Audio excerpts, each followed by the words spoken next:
حبيبي يا اسطى انت وهو، يلا اشتركوا في القناة بسرعة لسه ما اشتركتوش. فعل زر الجرس، يلا اوان، يلا فعلوا بزر الجرس بسرعة. حبيبي يا زموليكس. حموز وحموز قوم اصحى يا ايه؟ في ايه؟ هو انا عارفه انام اصلا؟ عايزه ايه؟ كل سنة وانت طيب الاول بمناسبة السنة الجديدة، وانا والولاد كنا عايزين منك طلب. كل سنة وانت طيب يا بابا. وانت طيبة يا حبيبتي. كل سنة وانت طيب يا بابا. وانت طيب يا حبيبي. هو انت مش هتخرجنا يا بابا وتفسحنا بمناسبة السنة الجديدة؟ صح ايه دلوقتي؟ وفاضل لكم يومين على الامتحانات، المفروض تقعدوا تذاكروا مش تتفسحوا.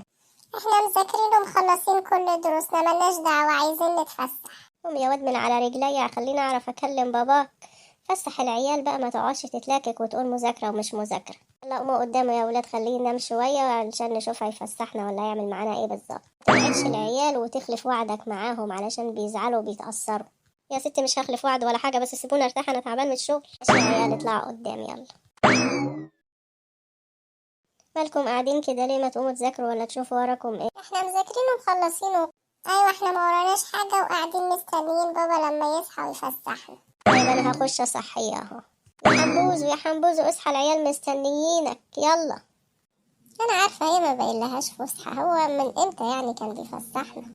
لا يا شيخة يمكن يصحى ويفسحنا. صحيت بابا وجاي ورايا.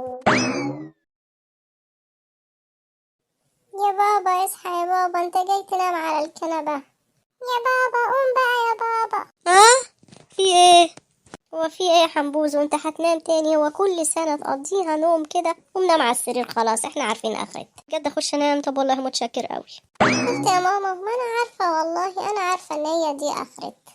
انا عارف ان هو هينام لنا كده، هيعمل زي كل سنة. خلاص بقى ما تزعلوش، بابا تعبان، انا بكرة هفسحكم وهوديكم الملاهي واعمل لكم كل اللي انتوا عاوزينه، ما تزعلوش. صحيح والنبي يا ماما، ربنا يخليكي لينا يا حبيبتي. الف شكر يا ماما يا